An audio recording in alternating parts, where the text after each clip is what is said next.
Whoa, buddy, put that thing back in its holster. We haven't gone anywhere. I don't understand. Check out the MichaelDukesShow.com for information on how to get access to the podcast. Welcome to the party, pal.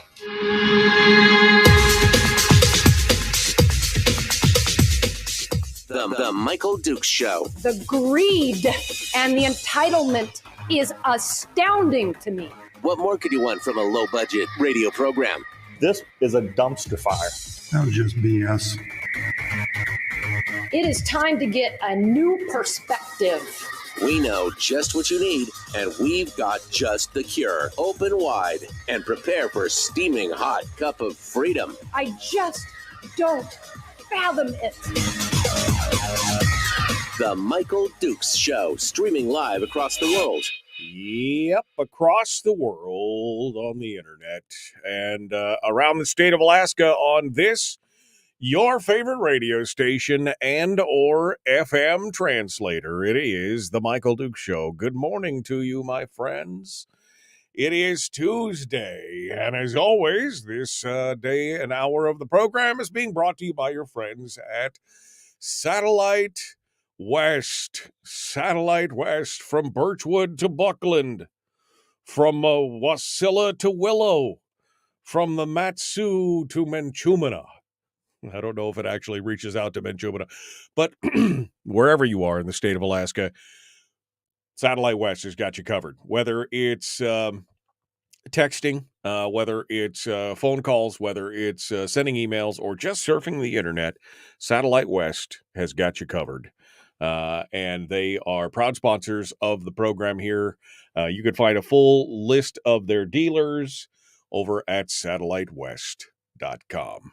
Just stop by, say hi, tell them thank you, and appreciate them sponsoring the program. Okay, let's get into it. Today is Tuesday, the 4th of April. That means one thing. It is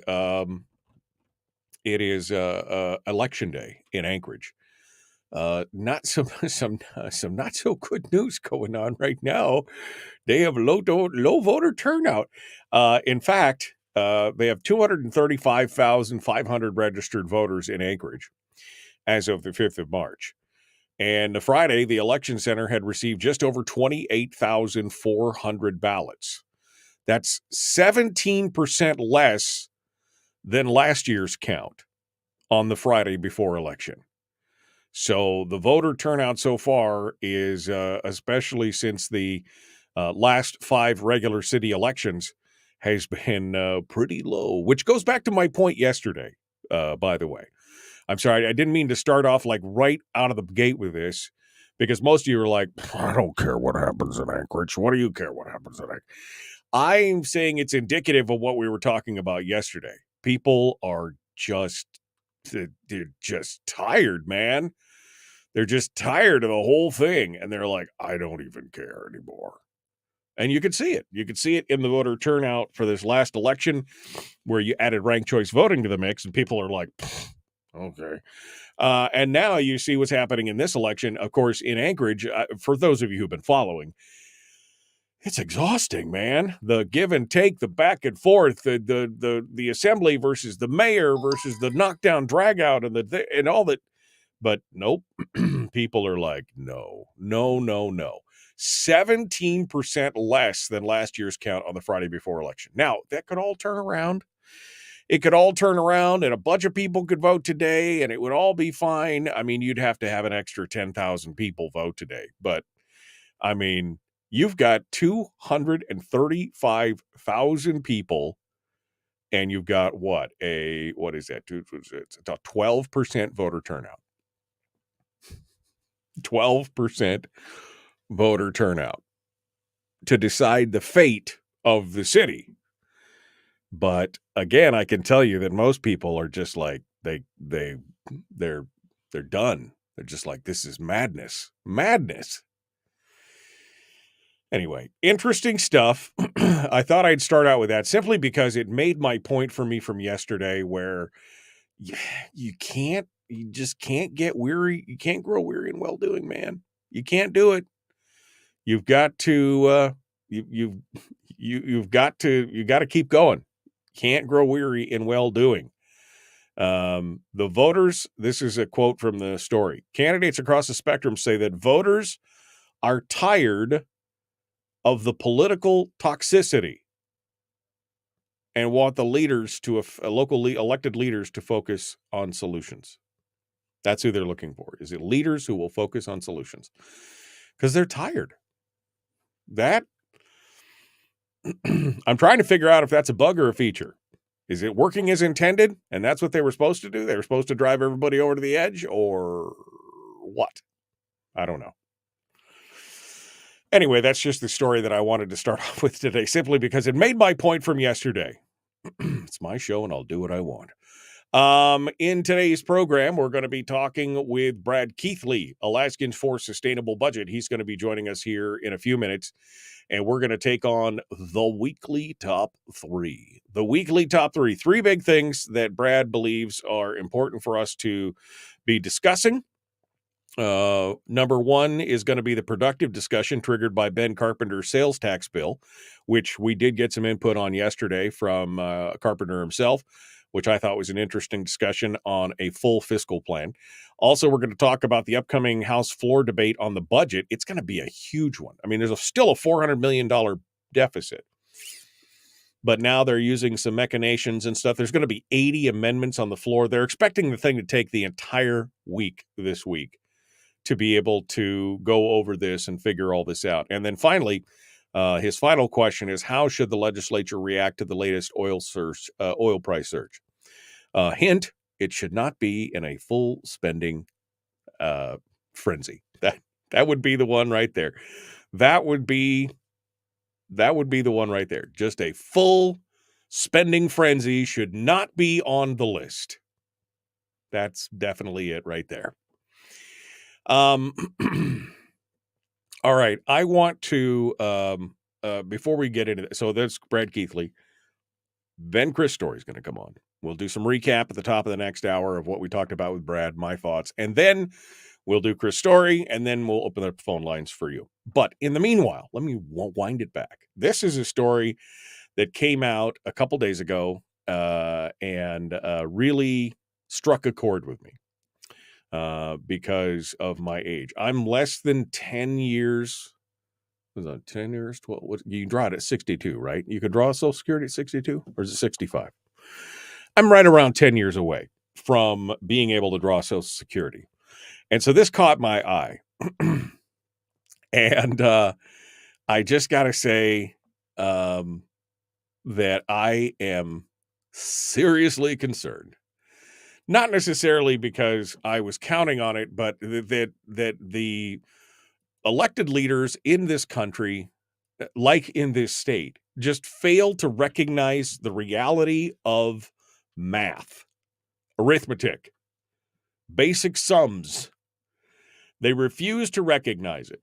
And the worse it gets, the louder that they protest that it couldn't possibly happen that way. On Friday, March the 31st, this last Friday, the Board of Trustees of the Social Security Fund released its annual report. And according to the report, Social Security has been paying out more than it takes in revenue, right? I mean, the Social Security, the FICA that it takes in, it has been paying out more than it takes in since 2021. Social Security's total cost is now projected to be higher than its total income in 2023 and all subsequent years, all later years. And according to the report, not just from some no-neck knuckle dragger, from the Board of Trustees of Social Security, it says at this rate, the reserves become depleted in 2033. 2030. Remember before when it was 2046, it was 2040, then it was 2038. The last I remember, it was 2036. Now it's 3 years earlier than that. The reserves become depleted in 2033. So what happens when Social Security runs out of money? Well, it's not going to go away. Obviously, there's too many people, vested interest in the program. It's not going to go away. There will still be incoming payroll taxes, the FICA that you're paying right now. But that means that even in factoring that current revenue that's coming in, Social Security recipients are going to have to take an enormous cut to their benefit. 25% is what they're saying right now. 25% of the benefit will have to be cut. But here's the bad news about the report from the trustees of the Social Security.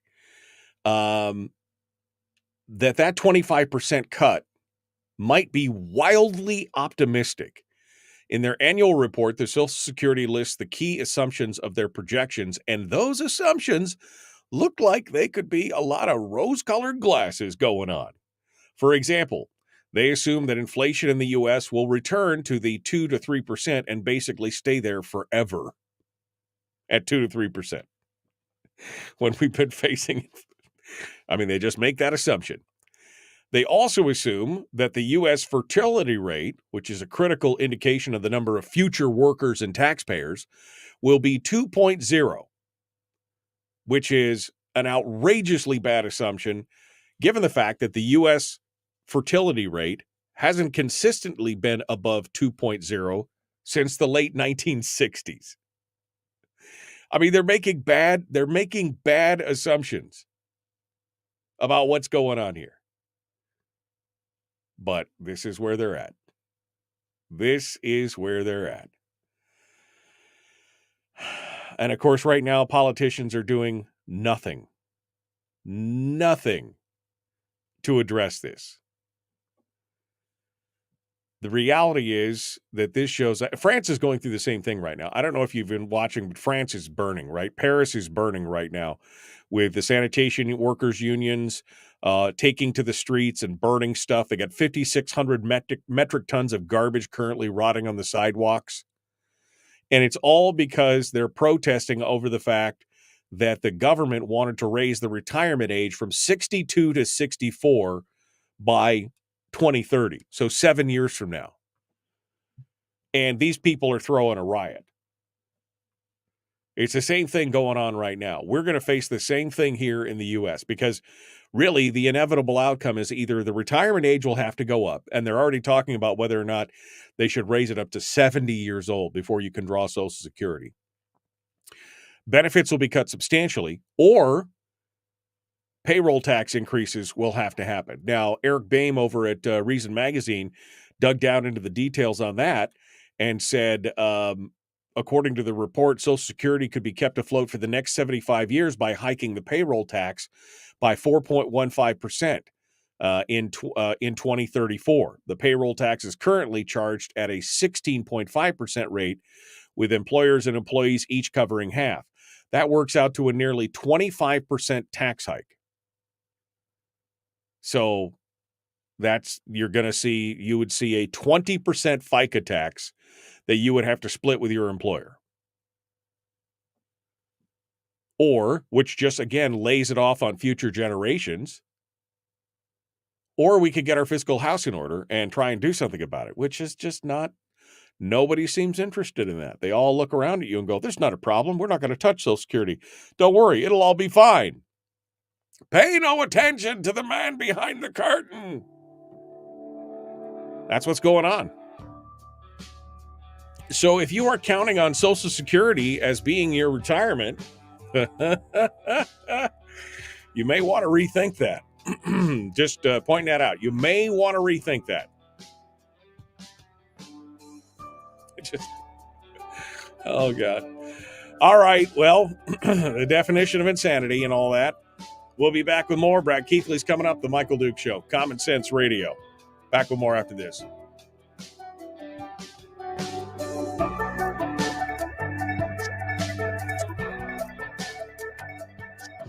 If you missed the show, you can listen to it on your time with Dukes On Demand.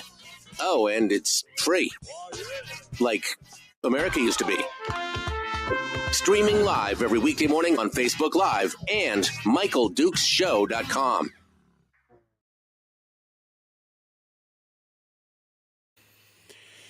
I mean, you should read this article. From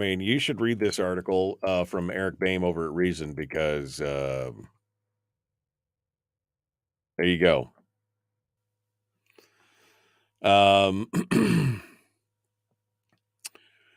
Like I said Bill, I'm going to have to work until noon on the day of my funeral. Yeah, no, I got you on that one, baby. I already have a headache with all the good news, says Terry.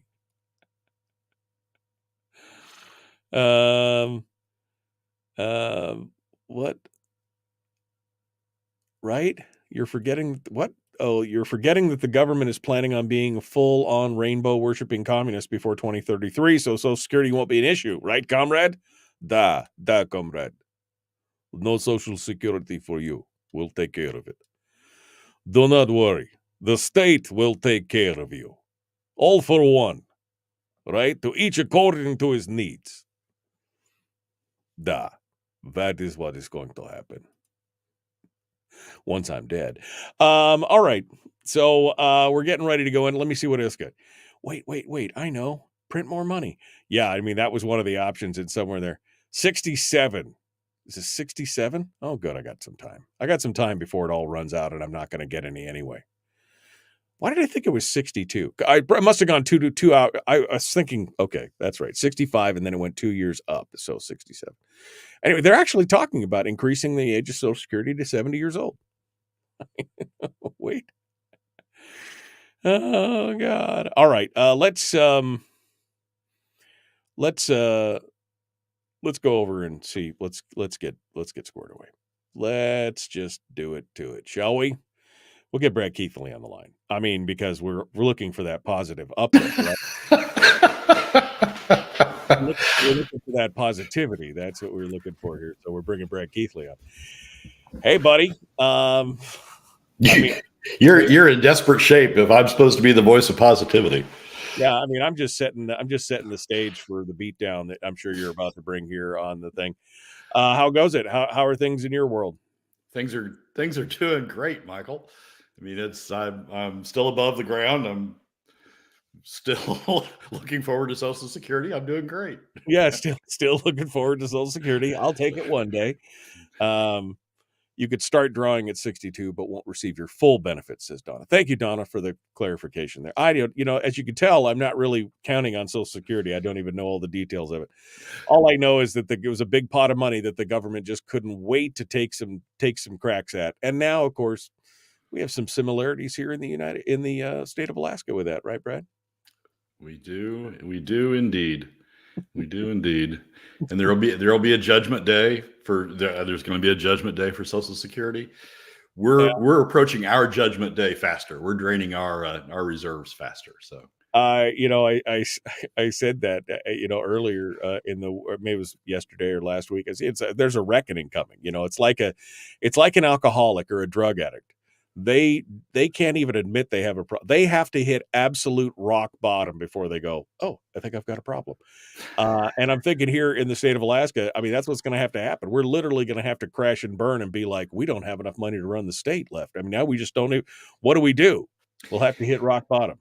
Michael, we hit that. We've hit that. The only reason we're still afloat is because of PFD cuts. I mean, the only reason we're still afloat is because of taxing middle and lower income Alaska families. But you see my point. When the PFD is gone and their taxes are not enough and they keep spending at the rate that they're spending, that's rock bottom. That's when they're like, we're going to have a government shutdown because we don't have enough funds to fund all the stuff. I mean, that's the only time that any of these people are going to go, oh, there's a problem. Look, there's a problem. Where did that come from? Jesus. Nope, nobody saw it coming. Oh my God! It just appeared out of everywhere. It's like a bad slasher movie where the guy's been sneaking up behind you with a knife for like 10 minutes as he walked across the room, and you're like oblivious to it. That's exactly where we're at right now. All right. Well, you ready to dive into this happy mess? I am. Basketball's over, so I might as well confront this again. Get back to this. Oh man! All right, here we go. The Michael Duke Show. Common sense, liberty-based, free thinking radio. Like and share, like and follow. Let's do it. I got to push the right button. Now we go. Here we go.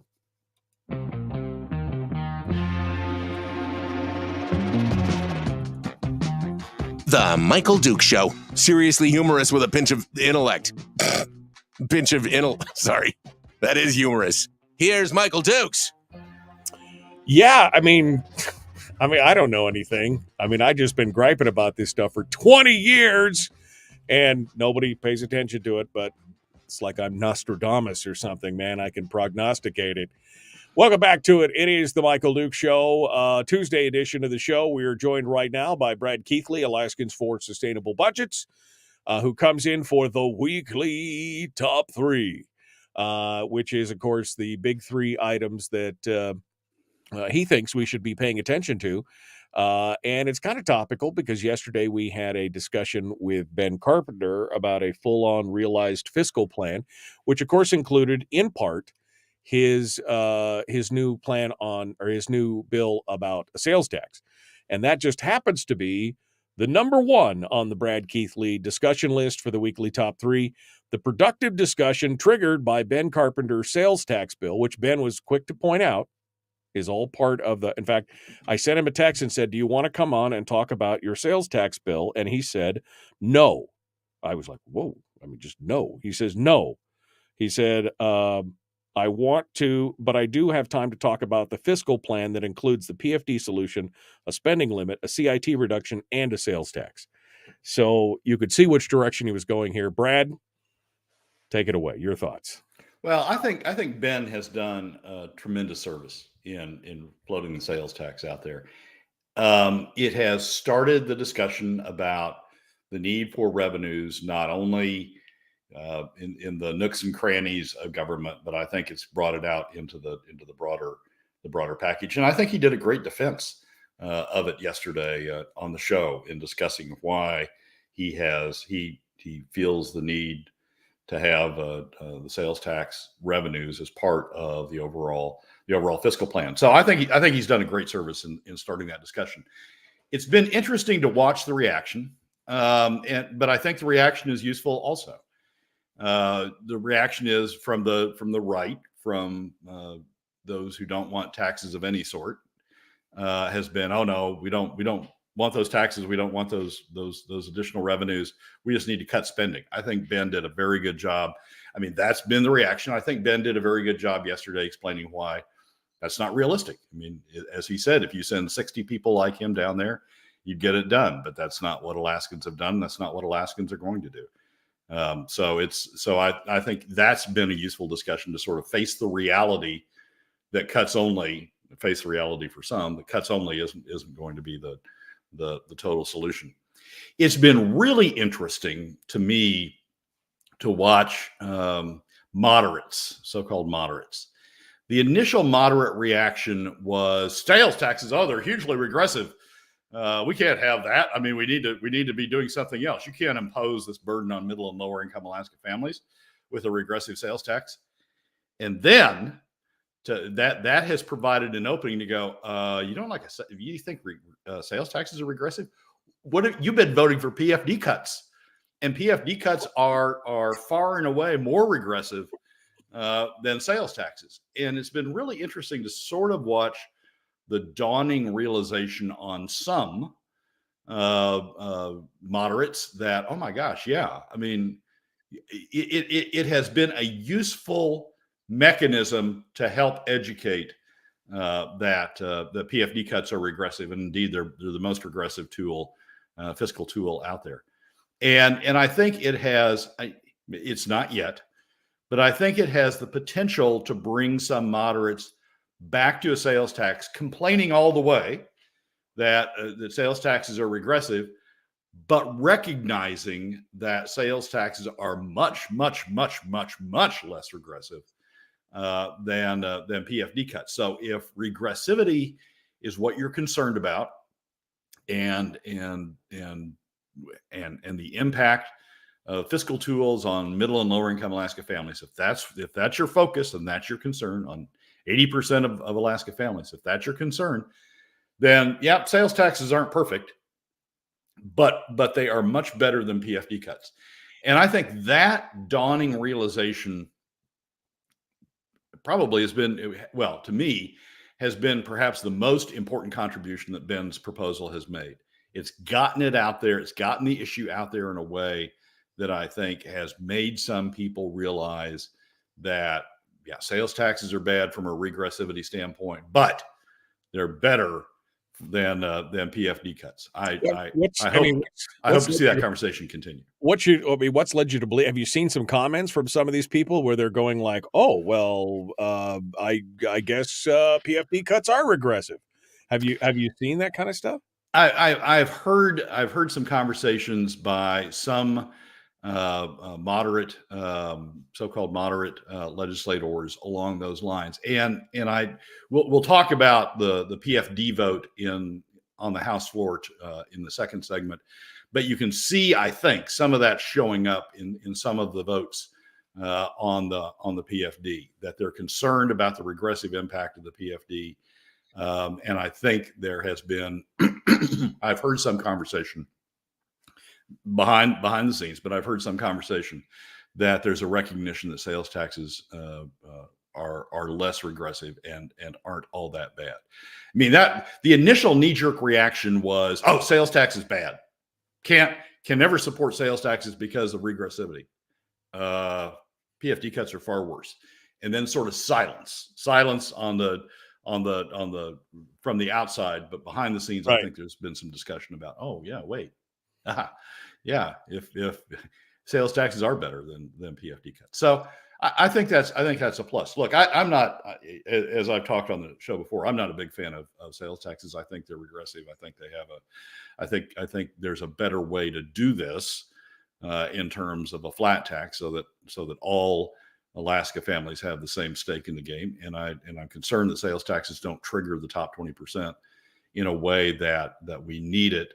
I mean, Ben and I, to some degree, Ben and I are saying the same thing. Yesterday, he talked a lot about the need to get the business lobby group down there pushing back on spending. Well, right. I sort of cut to the chase and go through the business lobby group and say, who controls the business lobby group? Right. And that's the top 20%. But to some degree, I mean, it's the same thing. And I'm concerned that sales taxes aren't enough. They're still skewed enough. They're still regressive enough that they aren't enough to trigger the top 20% pushback that we need on spending levels. So I'm not a huge fan of sales taxes, but I do think it's been very useful to get that to see that initial reaction on regressivity about sales taxes, the explosion about, oh my God, sales taxes are so regressive, and then see the dawning awareness of, oh my God, they're a hell of a lot better than PFD cuts. I think the third thing that Ben's proposal has done is exposed, and frankly, this is part of the reason you see the moderates sort of tempering their rhetoric about sales taxes. I think it's exposed the hypocrisy of the progressives, who are still continue to explode about sales taxes and about how regressive they are and about how horrible they are. But nevertheless, again, when we get to the second segment and talk about the vote on the PFD yesterday on the House floor, still support PFD cuts. I mean, right. Give me a break. You cannot go off on a tangent complaining about how horrible Ben's proposal is, how horrible sales taxes are, how Republican that is, how business oriented that is. You can't do that and then still vote for PFD cuts. Ben has put out there as part of the overall package, but Ben has put out there a proposal that is better for the families the progressives purport to defend, is better than PFD cuts, and you still vote for PFD cuts. I mean, it's just, I think it's exposed the hypocrisy of those who continue going on down that road. So I think it's a great discussion. I think he's done a great service. I think it's an important service that we get this discussion started. I think it helps move the discussion closer to the realization that we need an overall fiscal plan. I think it helps move progressives or moderates toward the center, getting toward a fiscal plan. I think it helps moves conservatives toward the center and realizing that we need an overall fiscal plan. I mean, it's sort of the same thing on the conservative side. We got conservatives go, oh, sales taxes are horrible. Taxes are horrible. Well, yeah, but they're better than PFD cuts. I mean, let's deal in reality here.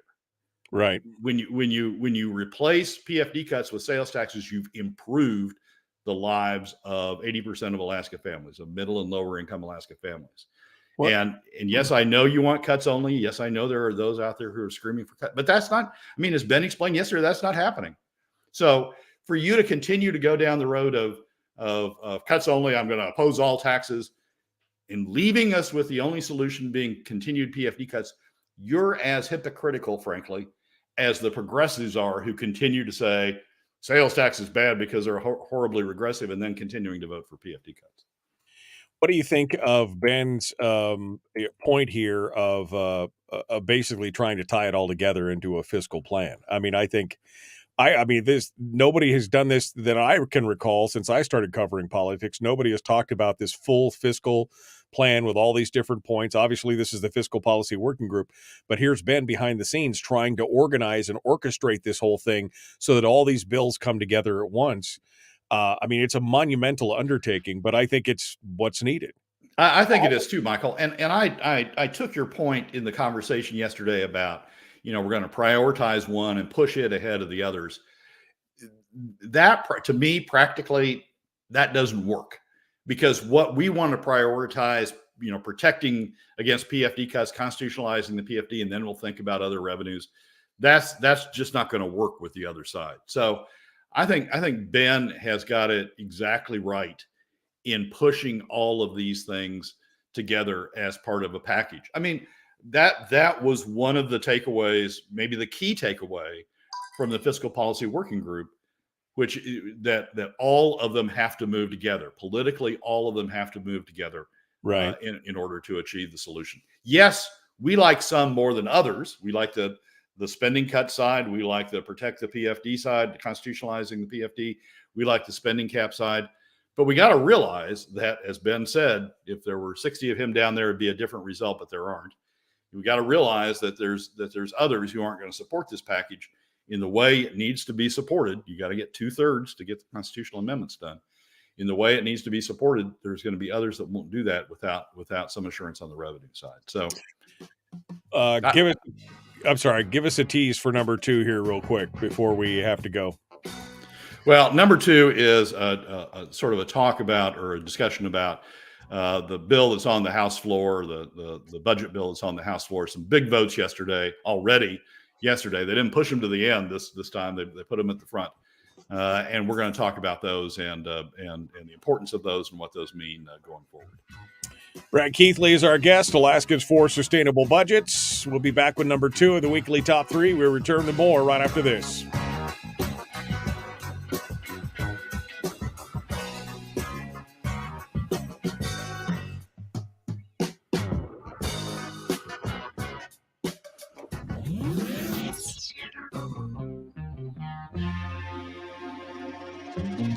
Listened to by more staffers in Juneau than any other show, because their bosses told them to.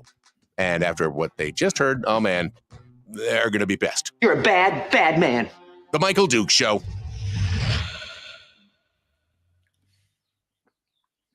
Bad, bad man. I'm a bad, bad man. How dare I point out that kind of stuff? I thought it was a very productive conversation yesterday with Ben Carpenter, because it points out, I guess, in highlighting the prioritization of the bills. I mean, I was going back to the fact that he said, we're not going to get it all done at once. I guess my fear is that they'll look at one component of the plan and they'll look at the least impactful component of a plan and focus on that and leave everything else to the side. And I guess my point with focusing on the PFD component of it was basically, as I said yesterday, just to take that out of the, like we were saying earlier before we came on the air, that, you got to hit rock bottom before you could admit there's a problem. Well, if you take the PFD out of the equation, all of a sudden they're faced with a rude awakening and an utter reality that you just can't manufacture. You're not the federal government. You can't just print money. You're going to have to come up with some other solution. Yeah, but we have to understand this. There's a lack of trust on the other side that once the PFD is constitutionalized, that those who said they'd follow through on revenues would do that, and that would expose the fact that there wouldn't be that maybe there would be votes against other revenues. And so they won't vote for PFD. They won't vote to constitutionalize the PFD until they have some assurance on the revenue side. That's the reality they hit in the fiscal policy working group, and that's why they talked about it all needing to move together. It's tricky. I will grant you getting it all to the same location, to the same spot at the same time. But Ben was very clear, saying, I vote for a sales tax only if it's part of the overall solution. I won't vote. I would not propose. I would not advocate for. I would not vote for a sales tax alone if it's not part of the overall solution. So there's mistrust on both sides. I mean, we don't trust. If the sales tax went first, we wouldn't, or if a tax went first, any tax went first, we wouldn't trust that that's going to be used to offset PFDs, that PFD cuts, that the PFDs would still move for PFD cuts. And so, we have that mistrust, and that's why we don't want revenues to go first. On the other side, they don't want PFD cuts to go first because they're concerned that once, or PFD protection to go first, they're concerned that once PFDs are protected, that people won't vote for the revenue side. So it's got to move together. It's complicated. It's tricky. Yes, there may be pieces that come that are in jeopardy as it moves through that way. But Ben was clear: if it's not an overall package, he's not going to vote for it. And I am sure that there's enough votes out there that feel the same way that they'd be able to stop it as well. So it's got to move together because of the mutual mistrust that exists on both sides. Gary says sales tax is the only fair tax out there, which I think you would disagree with. But he says everyone pays the same for a gallon of milk or a stick of lumber. However, the spending cut is first and foremost solution, which is kind of a synopsis of what I hear from a lot of people. The problem is you can't move. We've been trying cuts. We've been trying cuts first for years. We've been trying to get it. We've been trying to get the right people in the legislature for years. And even when they have the opportunity, they falter. It just doesn't come about. There's just not the political will to get it done. I mean, I don't know how else to put it other than we can all live in a, theoretical what if, but unless we can get it done and unless we change, because we've been trying for years to do that. And unless we change our plan of attack, nothing is going to change. Continuing to believe in spending cuts only and continuing to hold your breath for spending cuts only is the surest way to have continued PFD cuts. I mean, I wrote a column once that said, that there's some trick being played on Alaskans. The top 20% are feeding the spending cuts only crowd because that is the way that ensures PFD cuts continue. Spending will continue. I mean, Ben was exactly right about that. Spending will continue. We're not going to get spending back under control. But if you hold your breath and say spending cuts only, then that just enables the legislature year after year after year to continue using PFD cuts to fund it because there's no other revenues out there to do it. So we could all live in this dream world where our solution was the one that everybody else, adopted immediately and fell down in praise of and went forward. But it's not happening. And I think Ben has become, Ben went down there as one of the biggest firebrands, but I think he's become realistic and become a leader as a result of that, understanding the process and understanding what it's going to take to get a complete package done. I mean, if we sent 10 Ben Carpenters and 10 Mike Showers and 10 Kevin McCabe's and 10, and you had 10, 10, and 10 of all these people, if you sent down 30 or 5 or 40 people that believe this, they could probably get it to happen. The problem is we don't control that. I mean, the folks in the Matsu, the folks in, these conservative areas don't control that. It's the people in their local districts, and that's why we keep getting what we've got. All right, we got to get back to it. Here we go. The Michael Duke Show, Common Sense Radio.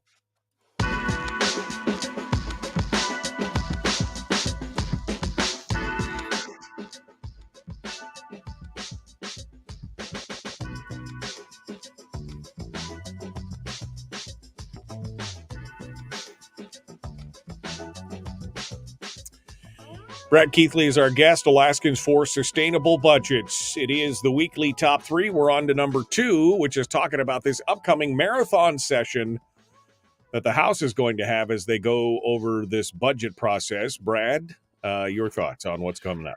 Well, originally when I wrote this as an issue to talk about, I was anticipating that the House wouldn't have gotten to the major votes yet, that they would have started into some work on the budget, but wouldn't have gotten to the major votes. What happened yesterday was they went immediately to the major votes, the vote on education funding and the vote on the PFD, and those 2 votes have occurred. Now, you can always have additional amendments down the road and change the process, and we still have the Senate to go. But we had a couple of major votes yesterday. One was to adopt as a one-time funding mechanism an additional increase, an increase in the BSA that was consistent with the bill that passed House Education and is pending before House Finance now to fund the BSA increases on a long-term basis. But a one-time funding increase in the BSA, I think it's about $170 million. Added to the budget. That got voted on yesterday, taken care of. It's out of the way. The budget has been increased by that amount on a one-time basis. They're still going to debate the bill and making that a permanent change, but that got taken care of yesterday. The second thing that got taken care of yesterday was the PFD. And there was a proposal on the floor. Andy Story from Juneau made the proposal to cut the PFD from POMV 50/50, about $2,700, I think it is, down to $1,300. Bert Stedman's $1,300, essentially to adopt on the House side the 2575 POMV 2575 that has been, people have been talking about on the Senate side, and that got defeated surprisingly to me strongly. Got defeated 12 to 28. 12 in favor of cutting it to 1,300, 28 against. And the vote, I think, is very telling. You had people like Genevieve Mina, who is progressive in a lot of areas, new representative from Anchorage, progressive in a lot of areas, voting against the amendment, voting for the POMV 50/50. Donna Mears, who is the representative from the swing district that Lance Pruitt used to represent, voting against an additional PFD cut, voting for POMV 50/50. You had Will Stapp and Jesse Sumner voting for POMV 50/50, and I was a little surprised, frankly, at that. Jason Ruffridge voting for POMV 50/50. So there were some surprising. Andrew Gray was another one. Andrew Gray and Cliff Grow, both of them voted for it. So I mean, it's surprisingly bipartisan at that point. So I think, and part of that, Michael, as I said in the first segment, I think there's been some recognition that as bad as sales taxes are, PFD cuts are worse, and it's motivating some people to be defenders of the PFD, and frankly, I think moving them toward understanding that there are some revenue options out there that, while they may find them unpalatable in the theoretically, that from a relative standpoint, relative to PFD cuts, they're better. Andrew Gray's one of those, and I was encouraged, frankly, to see his vote for POMV 50/50. Now, as I say, we're a long way from completion on this. We have the rest of the House budget. They can always circle back on this. The House floor consideration of the budget. They can always circle back on this, and we have the Senate to go. But I thought it was an encouraging vote. One other thing that just irritated me no end. I mean, I think I threw a pin across the room as I was listening to this. Calvin Schrage saying that he just couldn't vote for an unbalanced budget, and that was the reason he was supporting PFD cuts to get the PFD and to get the budget in balance. Well, this is Schrage, who voted for imbalanced budgets before, increased spending that has imbalanced the budgets, and it's Schrage who talks a lot about, we got to worry about lower income Alaska families. We got to worry about, government taking care of these lower income families, middle and lower income Alaska families. I'm there. Schrage says I'm there for working Alaska families. And then he votes for PFD cuts. I mean, so the hypocrisy of the progressives and the 12, when you look at who the 12 are, I mean, that's the progressive wing of the Alaska legislature. The hypocrisy of the progressives saying we've got to look out for middle and lower income Alaska families, and then voting for the thing that hurts the revenue mechanism that hurts middle and lower income Alaska families worse. The hypocrisy of that is just startling. I mean, I don't think I would ever expect them to vote for the POM or for a higher PFD when they can spend that money instead on government. But the hypocrisy of saying they're doing it to protect government and government's protection of working Alaska families, and then voting for the revenue mechanism that hurts them the worst is just shocking. Well, and there was some stuff that came out like that, Schrage. I also like Hannon's. I mean, when she proposed this $1,300 PFD, she goes on and about how, we shouldn't be deficit spending. I mean, of course, this has all been happening for the last 12 years, right? All this deficit spending, like all of a sudden it's a bad thing to deficit spend. And then she comes out and says at the end, she says, free rides die hard. And I'm like, free ride? What? Again, categorizing our share of the PFD after they got all the monies and all the other stuff, and they've drawn all this other stuff. That's a free. This goes right back to that point where I said they're going to spend the whole PFD and then look you in the eye and go, "You're not paying your fair share." That's the free rides argument right there, right? And you know who's getting the free. The thing that irritates me about that a lot, and she's from Juneau, so you sort of got to understand the context of this. But who's really getting the free ride? The top 20%. We're spending more and more and more and more. And what PFD cuts really do is insulate the top 20% from having to pay taxes to pay for that increased spending. What she's proposing is just to shift the free ride. If you think about PFD, if you want to think about permanent fund earning dollars as free money, shifting the free ride from middle and lower income Alaska families, from 80% of Alaska families, shifting that free ride, not taking it away, but shifting it from them to the top 20%. That's what's going on. And she says that with a straight face, right? I mean, we're going to end, we need to end the free ride. We need to stop. Well, no, what you're proposing to do is shift the free ride from middle and lower income Alaska families. If permanent fund earnings are free dollars, you're proposing to shift the free ride from middle and lower income Alaska families over to the top 20% by continuing to insulate them from having to pay for the increased cost of government. It's just, I mean, the hypocrisy of those 12 that voted for continued PFD cuts and the justifications they gave for it is just startling. And, but that's 12 people in the legislature, 12 of 40. So when somebody says, "Oh, we can just do spending cuts only," I mean, look at, you got 12 right there who are just never, ever, ever going to do that.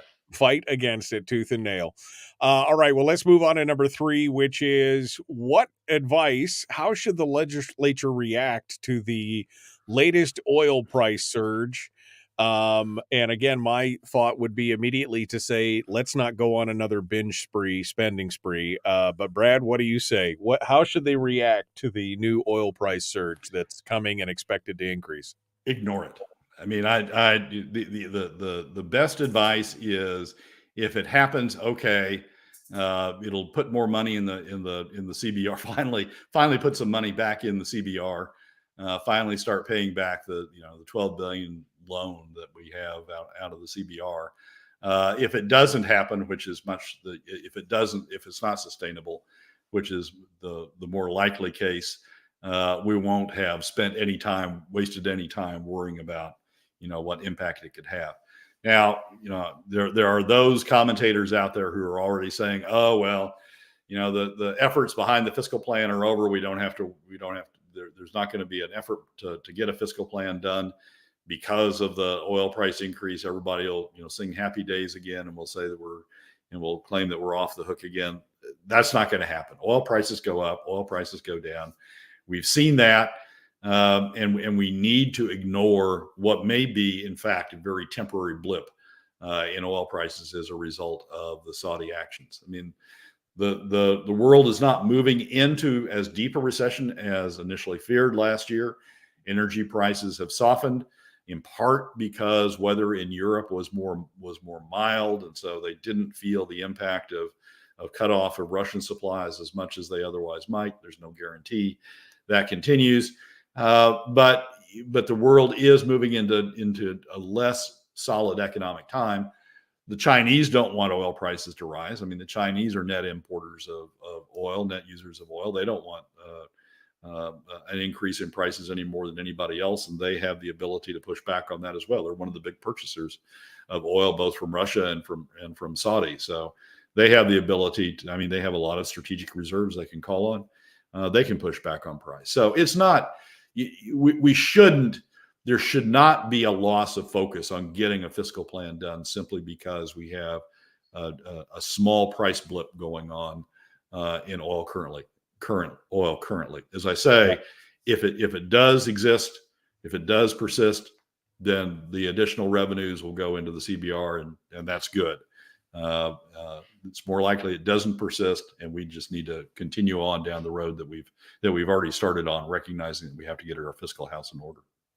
I find it interesting. Again, it's always likens that whole thing on Pirates of the Caribbean where they're running from one side of the ship to the other.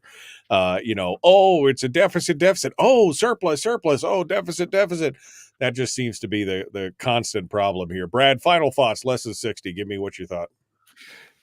We need to support Ben Carpenter as a conservative group. We need to support Ben Carpenter in the discussion he started, and continue to press forward on having a resolution of all of the fiscal issues at once. Ben's done a great job.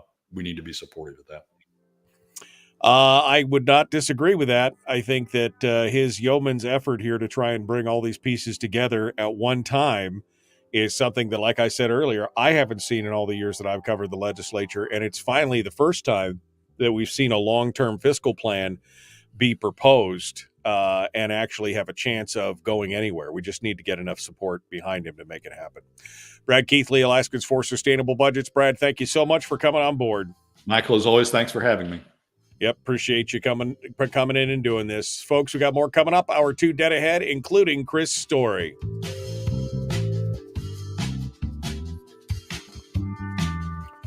Yeah, so for those of you who haven't heard me use that analogy before, remember the Pirates of the Caribbean where they're trying to flip the ship over and they're running from one side of the ship to the other to try and rock the ship and roll it over? I mean, that's what I feel like the legislature does all the time. Is that's, we're in a deficit, it's crisis, and then all of a sudden we're flush with money because oil changes again, and now it's like, oh, how much money? We got more money than we could spend, and then back to the crisis. I mean, it's the same thing over and over, and nobody is paying attention to it. We do this to ourselves.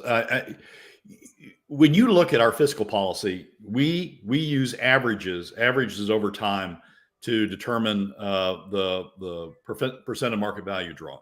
It's the 5-year average is the basis for the calculation of the percent of market value draw. We use a different 5-year average, but nonetheless a 5-year average to determine the PFD, the amount of the PFD, another important characteristic of Alaska fiscal policy. But when it comes to oil revenues, which are the most volatile, the bounce around the most, much more than POMV amounts, much more than PFD, even than PFD amounts. Oil revenues are the most volatile. We not only don't use an average, we use a project. We don't use even the last year's price. We use a projected price to determine pie in the sky, right? That's pie in the sky. I mean, I remember again, Sean Parnell building a budget predicated on $115 a barrel for oil when it hadn't been $115 for like 2 months already. And in fact, it was like down to like $85 at the time that he actually presented his budget. And you're like, wait, you just predicated this thing on it's pie in the sky. That's what I said. Number 4 of the Charter of Changes is changing the funding for the budget. We need to look at a 5-year rolling average of what we've received as revenues or some kind of mechanism that would smooth this out. So we're not creating budgets that are based on nothing but 100% pure New York Times seller fiction.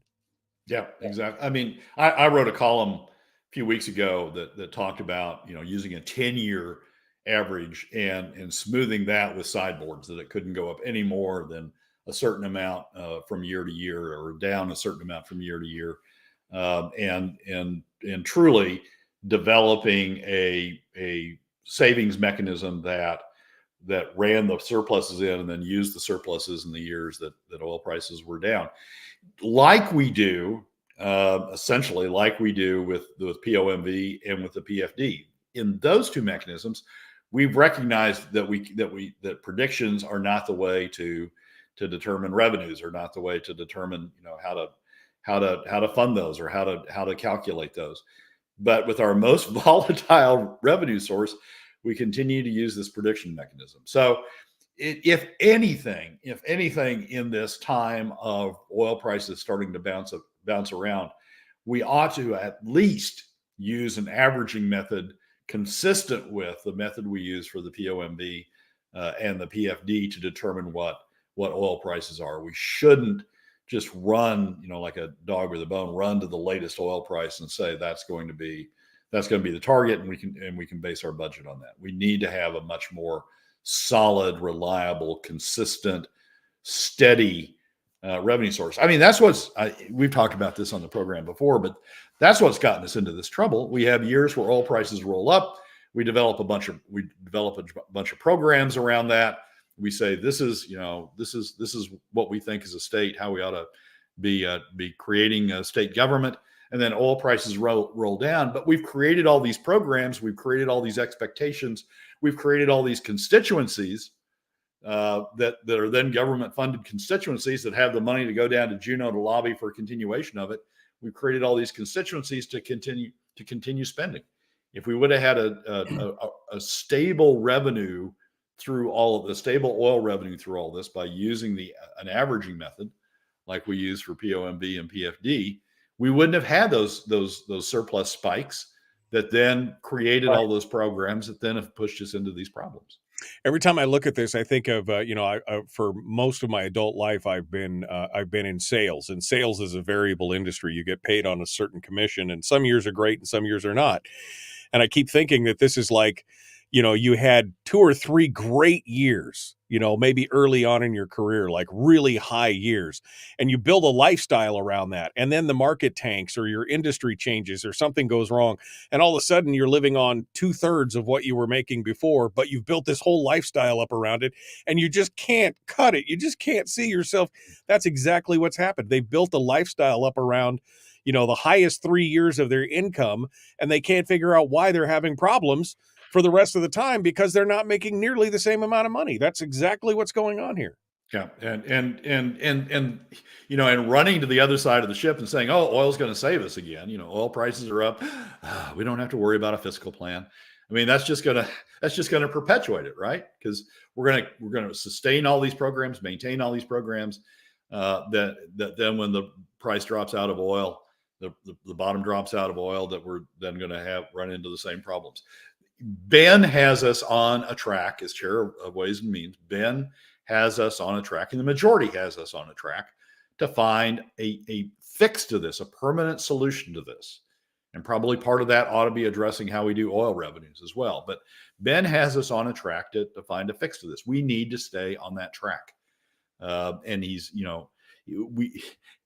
taken the slings and arrows of talking about revenues being part of it, because realistically it has to be part of that. We need to just keep going down that track and find a permanent fix to this problem, or else he was right yesterday. The PFD is just going to continue to wither away until it's gone. Yeah, and then it'll be gone, and then they'll look you in the eye and say, "You freeloaders, you need to pay your fair share." That's what they'll say. Yep. It's frightening stuff. All right, Brad Keithley, Alaskans for Sustainable Budgets. Brad, as always, a pleasure. Thank you for coming on board. Michael, as always, thanks for having me. Appreciate you being part of it today. All right, folks, we are out of time. We got to go. Hour 2 is dead ahead. The Michael Duke Show, Common Sense Radio.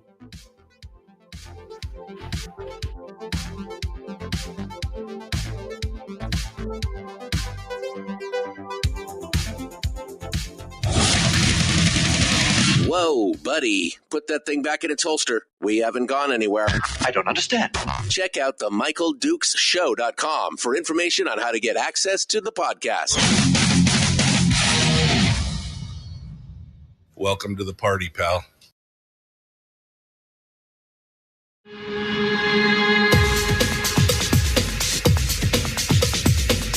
The Michael Dukes Show. The greed and the entitlement is astounding to me. What more could you want from a low-budget radio program? This is a dumpster fire. That was just BS. It is time to get a new perspective. We know just what you need, and we've got just the cure. Open wide and prepare for a steaming hot cup of freedom. I just don't fathom it. The Michael Dukes Show, streaming live across the world. Across the world on the internet at michaeldukeshow.com and across the state of Alaska on this, your favorite radio station and or FM translator. It is the Michael Dukes Show. Good morning and welcome to hour 2 of the big radio broadcast. We just finished up with Brad Keithley from Alaskans for Sustainable Budgets, who brought us the weekly top 3. Some very interesting discussions. And yes, some of the same discussions that we've continued to have on this program for 20 plus years. And maybe some are finally getting it. I don't know. I just know that I can't not fight what's happening right now in Juneau and what's been happening in Juneau for years. For years, it's been going on. And it is just, it's so frustrating. And as I was just saying, look, it's the whole idea that somehow the legislature, that we are going to be saved, I tell you, by the rebound in oil prices is a fiction. It's a fallacy.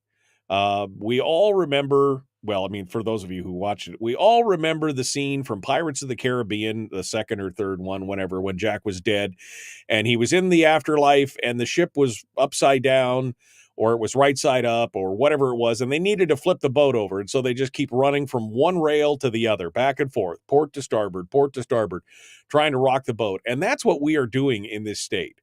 You know, we have a bumper crop. Last year we had a bumper crop, right? High oil prices. Natasha was quoted as saying, we have so much money, we don't know what to spend it on.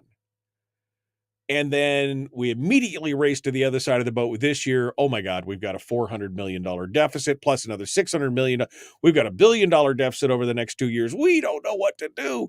And this is exactly the same. Remember Murkowski when he was governor and it came in, and now we're going to have tire taxes and all these other things because we've come up short.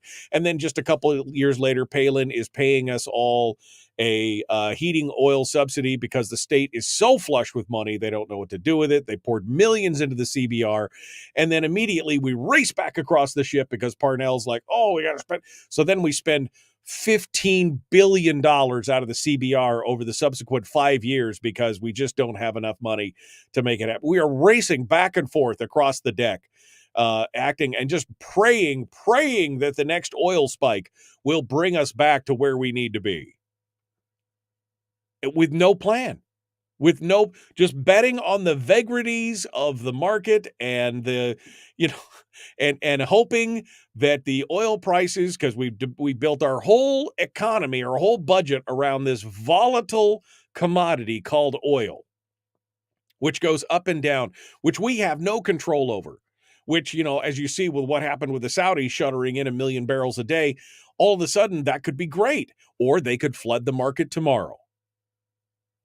Which, I mean, it will go up and down. That's exactly what's going to happen. And what are we going to do? Well, we're going to live and die by what happens on that unless we figure our crap out and figure out what we're going to do in the long term.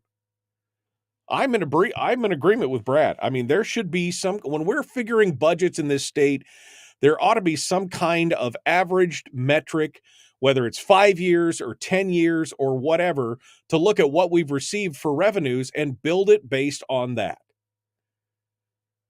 Like I said, it's like being an employee somewhere and you get this huge bonus because the company sold and you were a shareholder and you get this huge bonus, this one-time bonus, and you build your whole lifestyle up around this, 1 or 2 years of good money. And then you can't figure out why you're so stressed out for the next 10 years because you're not making, you're only making 2/3 of what you were making before. And you're not willing to cut back on your lifestyle.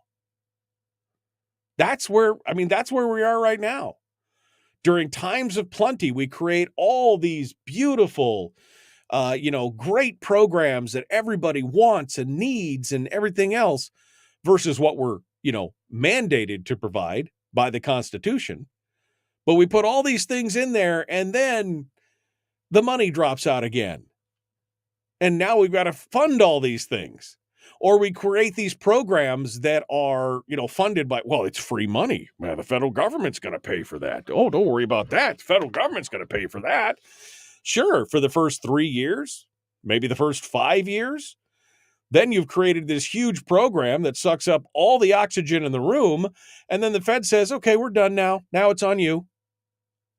And we have to pick it up and pay for the whole thing. I mean, who couldn't see that coming? Who could not see that coming?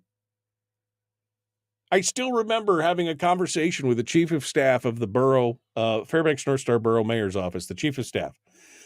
And he cornered me after a vote on something, and I don't even remember what the vote was. I remember that it was, oh, this would be a great thing for the community. This would be, fantastic. And it's all federal dollars, so it doesn't cost us anything.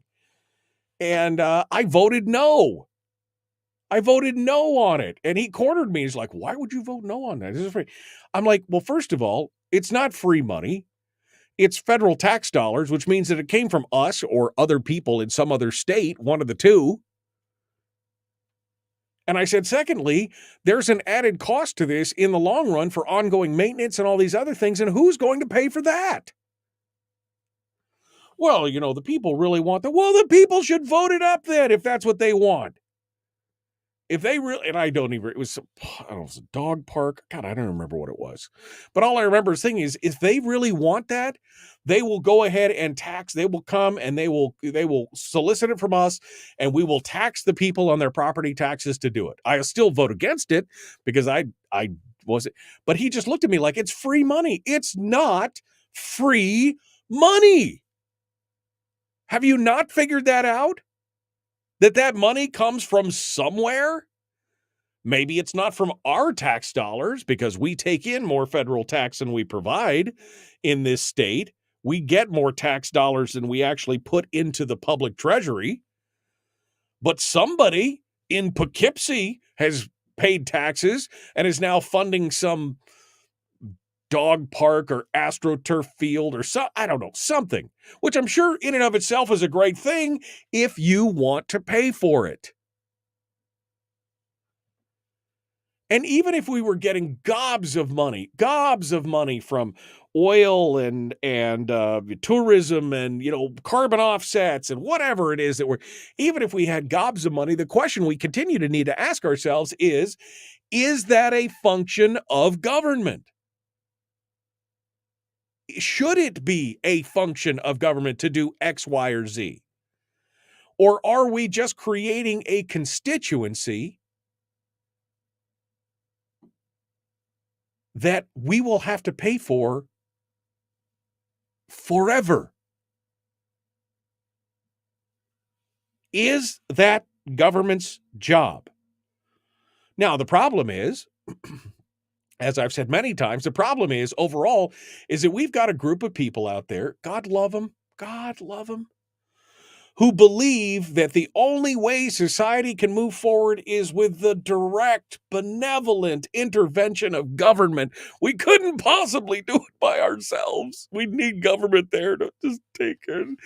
And we've sent all our kids to school for the last 50 years. And that, of course, has been the mantra in schools, is that we should look to government for those solutions. We shouldn't find them for ourselves. We should look to government should be the solution for these things. And we've raised a whole generation or two of people who now soundly believe that all these solutions, all these all these problems that we have, some of them, by the way, created by the government, that the solutions for all these problems should come from the government. And these people believe that. And so then they go get a government job because they believe that they want to be part of that esprit de corps. They want to do that. And here we are. And here we are.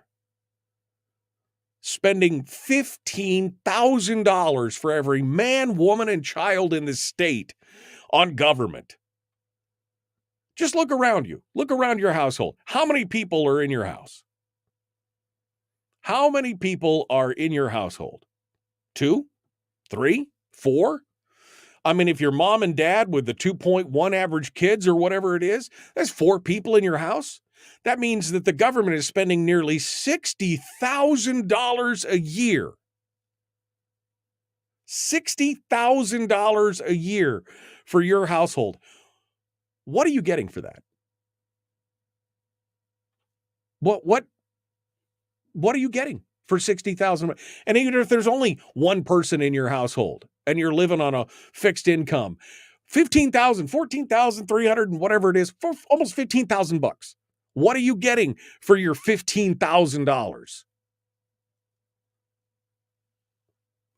I mean, this is basic math.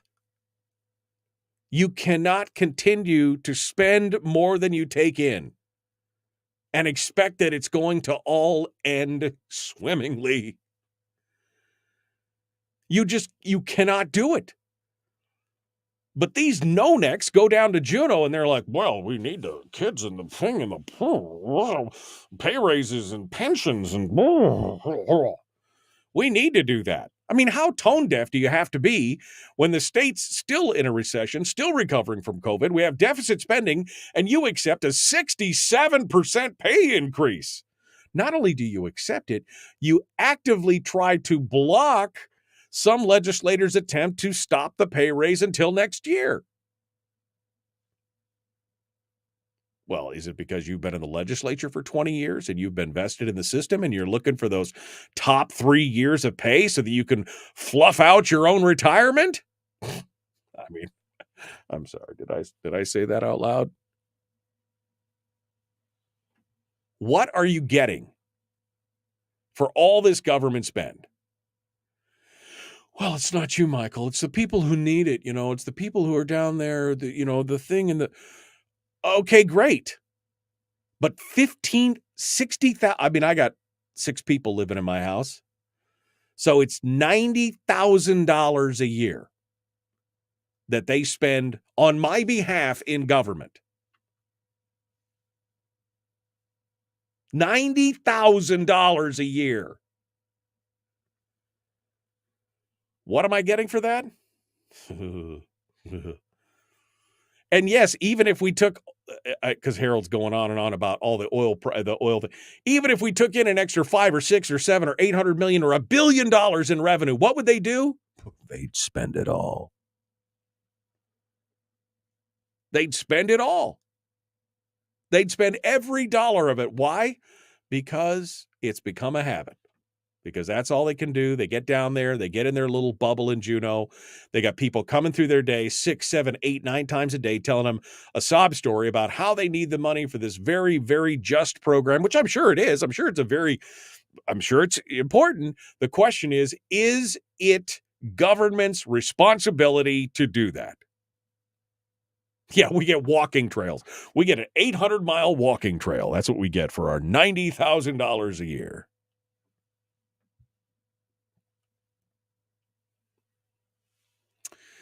All right. Well, we're up against the break.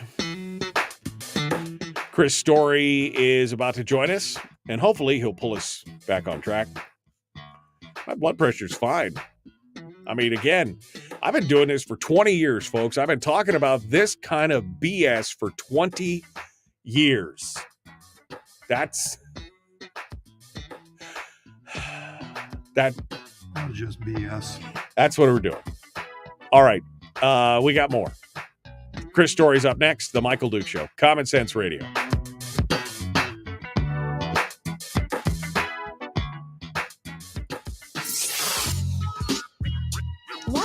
that? Common sense. Regularly heard on American radio. Michael Duke Show. Radio.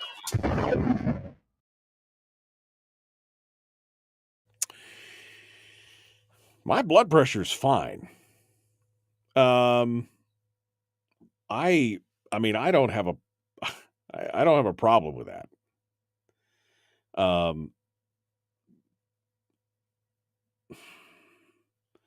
It doesn't hurt my feelings in the least. Let's just put it that way. See if we can get Chris Story on the line here. Hey, look at that. I actually got a dial tone. Good morning, Michael. Hello, sir. How are you doing this morning? Doing well. Did you just do a blood pressure check or something? Just did a blood pressure check. Yep. I got a little, it's they make a temporary tattoo now that will allow you to monitor your own blood pressure. I thought that was pretty cool. Really? Like a temporary tattoo, Mm-hmm. You put it on your skin and it tells you what your blood pressure is? Mm-hmm. It'd be kind of fun to watch you during the show because it lasts 300 minutes. So you could put it on at the beginning of the show and just watch it like turn red and then, kind of have it just escalate. And then when I come on, it just goes down into the green or yellow, whatever the mellow. The mellow yellow. So like it goes down into the mellow dipping yellow. into a warm bath. Mm-hmm. Did you prefer yellow mellow to Mountain Dew? No, you know what? I only have had mellow yellow a couple times in my life. It was not, when I was growing up, it was not readily available. I forget you grew up in Fairbanks, and so you guys probably. I hope your parents didn't put husky urine in a bottle and call it mellow yellow for you. No, that would be sad. But that was how Fairbanks people operate. No, that was the doggy do. That was which is a whole different thing. The doggy do. No, but in the South, mellow yellow was very popular. We'd go to Florida every year, and mellow yellow was the thing. Mountain Dew, no, mellow yellow. Yeah, no, I agree. I did like me some. I haven't had Mountain Dew in years, but I did like it. I used to drink it quite a bit. It was not quite a bit because I've never been a huge fan of soda. But when I go to a restaurant, I definitely drink it or something like that. But anyway, yes, I have had mellow yellow, which is very similar. It's like Coke and Pepsi, right? I mean, it's super similar. Mm-hmm. It's like Sprite and 7-Up. They taste slightly different, but they're almost interchangeable. If you can't innovate, you imitate. So whoever did what first, do the do is great. Mellow yellow is great.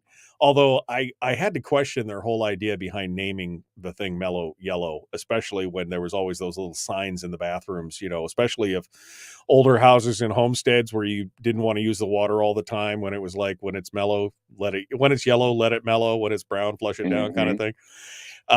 Anyway, that's the old chicken and the egg. I don't know which came first. You still don't know. All right. Well, what are we going to cover today, Mr. Story? What are we going to cover today? How to find the deal of the decade. How to find the deal of the decade. Okay. I'm good with that. We'll get to that here in just a hot second then. So I'm going to put you on hold for just a second. Don't go anywhere. We're going to get it down. Let me go back up here. How's your blood pressure? Blood pressure's fine. It's one of those things where, I can get worked up about something, but I don't have bad. In fact, my blood pressure is extraordinarily low, and always has been. So surprisingly so. My wife's like, well, my blood pressure's high and your blood pressure's low. Hopefully my kids come out with a blood pressure that's somewhere in the middle. I mean, we'll figure it out. All right. Well, we got Chris Story, who's about to join us here, and we're going to be talking with him about all the good stuff. How to find the deal of the century. I don't know exactly what the deal of the century is, but I'm all about that. So let's get Chris going on here, and we'll be ready to go. We're about 30 seconds out right now, and we'll be joined by him here in just a second. Please like and share this video, like and share the show, and we'll see. Tim says, you brought up my blood pressure. Well, I mean, there are things you can control and things that you can't control. All I can do is try and bring them to the forefront, and Somebody can come up with a solution, or together we can make it work. That's where you go. Let's get back into it. Here we go. The Michael Duke Show. Common Sense Radio. Let's do it.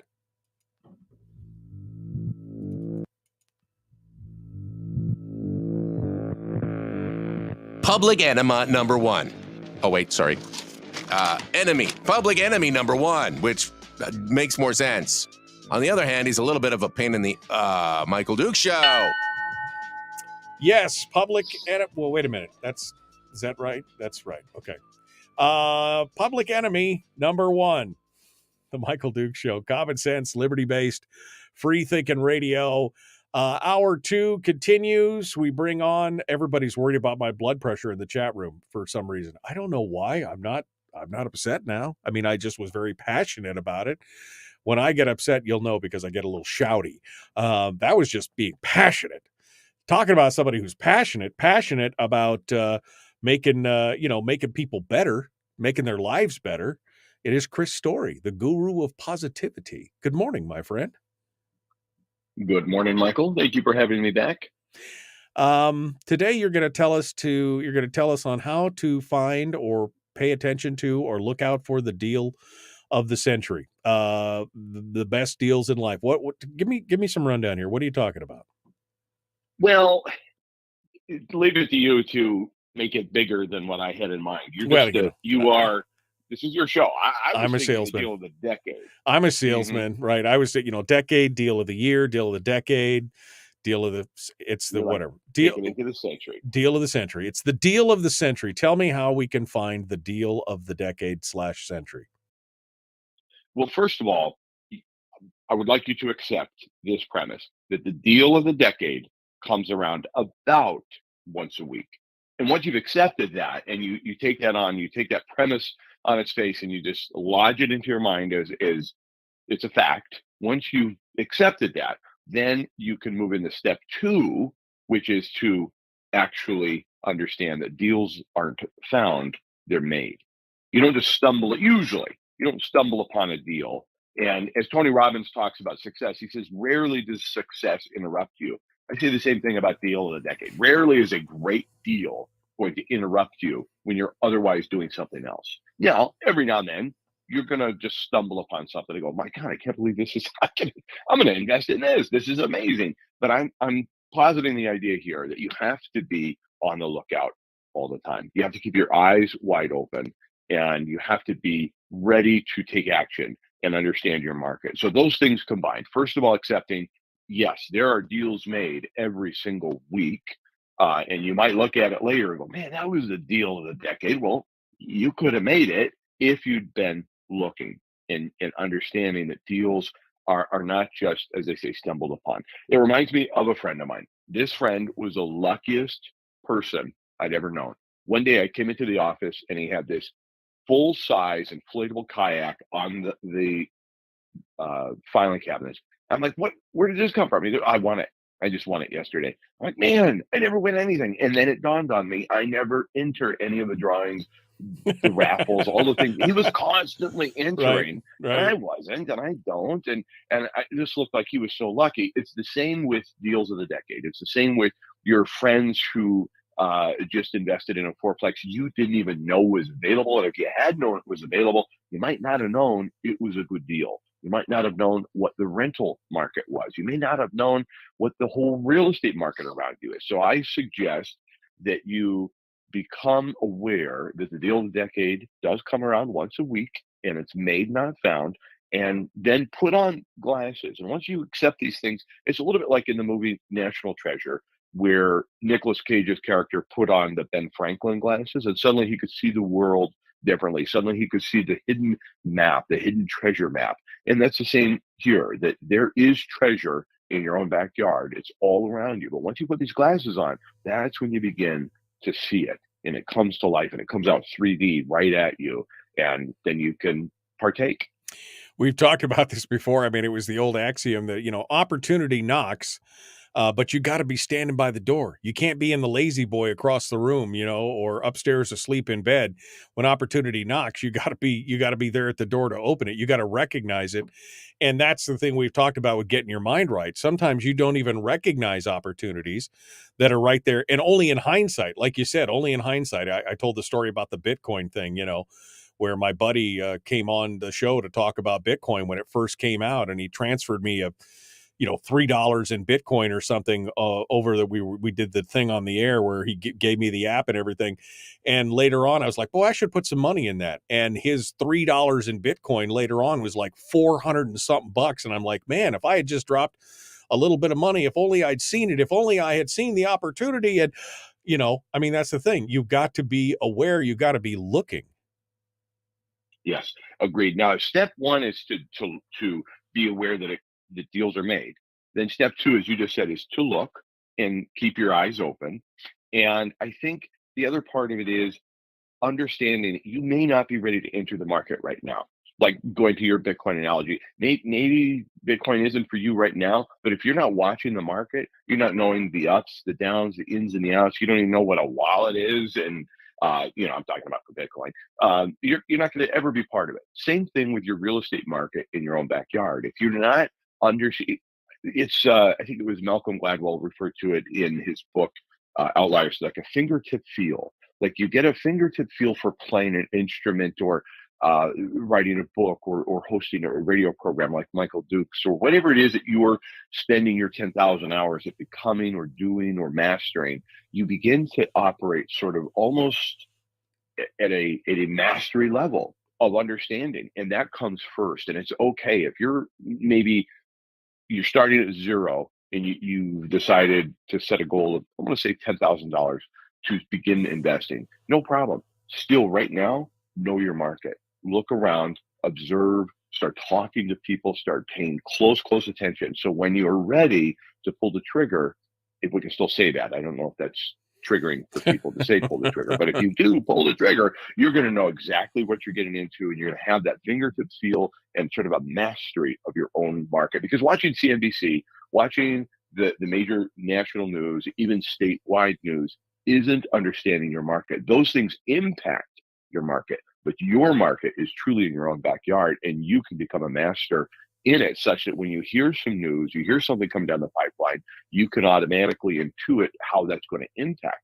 your market. But you have to understand the baseline of where you are today in your own market and your own backyard. And it can become a hobby and a pastime, and something that then becomes a side hustle for you, becomes a future fortune. So how do you keep track of that? I mean, how do you put your fingers on the market? I mean, you're obviously talking from your perspective in a lot of ways about real estate, but for others, maybe like me or like somebody else who has a passion or a talent for something different, how do we do that? How do we keep our fingers on the market? And especially since many of us are not, immersing ourselves in the news every day. How do we do that? Well, and really news is just a one factor of everything. All politics is local. And I'm forgetting which politician started that, but that's been sort of a known quantity for the last at least 75, maybe 80 years in politics. All politics is local. Well, all investment is truly local. All of the economy, everything you've been talking about this morning, you're giving people the levers of control in their own backyard from a political perspective to understand that how we vote, bond initiatives, all these things that we pass or look for, spending, all of that is controllable right here locally. And you have to be involved. You have to be a bit invested in the outcome to make the decision that you're going to start paying attention to it. And if you start paying attention locally, be it to business, finding a need, as we've said many times, find a need and fill it. This could be at a retail perspective. It could be some service industry, real estate, because I keep coming back to that because that is the number one place to grow lasting wealth. Business is great. Starting small business is wonderful. It's the backbone of our economy. However, what's truly underneath that and the foundation for most small businesses, and the real foundation, is their real estate investment as part and parcel of their overall business. But all of that to say, just starting to pay attention and talking to people locally. What's going on? food supplies and things like that on a local perspective. You could take this analogy across any industry, any sector, whatever it is. I just keep coming back to real estate because I'm passionate about it. It's my avocation, it's my vocation. It's something that I really, I told you before, I really want to help 2,000 people in the next 24 months become backyard millionaires because I believe in that. Even if they're not in my market. So it's not just completely self-serving to my own small business. It's something that I'm truly passionate about. But it's sort of just waking up and looking around and going, I wonder what's going on here. You can start paying attention right on your phone through apps like mine or my sites like mine, ilovehomeralaska.com. You can search real estate across the entire state through that one website. Pay attention to what gets listed. Oh, I noticed that just went pending. Interesting. Oh, that's sold in just a matter of days. Right. I didn't think it was going to go for that much. That's the kind of thing you can begin to educate yourself on really quickly. And then just you begin to get a feel for it and understand what's happening. And then you can make your decision as you move forward in finding that deal of the decade. But again, this could be applied to anything you're interested in. Is decide, first of all, this is something you want to do or become or have, and then start taking actions. Even if you don't have the money or the resources to start the business, make the investment, whatever it is, it comes with the information. Your subconscious mind will then go to work 24/7 if you program it correctly. So we have to keep our eyes, we have to be aware of the opportunity. So we're looking for the deal of the decade, right? How to find the deal of the decade.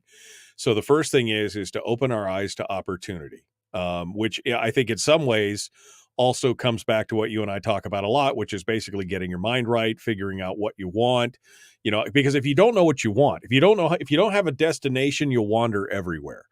So what's the first steps here in figuring out, how to open your eyes for opportunity? I think accepting, and this is very much mindset, accepting that deals are made all around you every single day. I contacted an investor last week. Yeah, it was. In fact, I think 7 days ago to this day, and said, buy this. And they said, okay, and brought me an earnest. I didn't even question it because they know that I have that fingertip feel. I knew this was an incredible investment. This is for them. This is tailor-made for that particular person because they trusted me. I'm in their tribe. I am their trusted expert.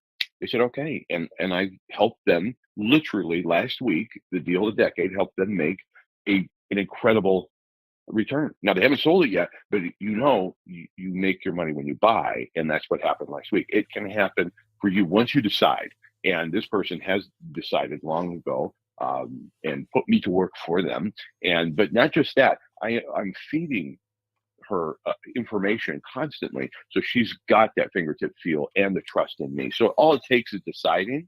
And then, as you said, opening your eyes to opportunity and put it on your backyard millionaire goggles. No matter what you're going to aim at, put those goggles on and see the world differently. See the opportunities that are here in your own backyard. We get deaf a little bit to what's happening locally because we're hearing so much noise of Ukraine and so much noise of, is the Fed coin? Are we going to have centralized digital currency in America? Wait a minute, did I hear correctly that the Kenyan president is suggesting all of his people to divest themselves of dollars because soon their monetary supply is going to be yen? We are becoming displaced as a currency of the world.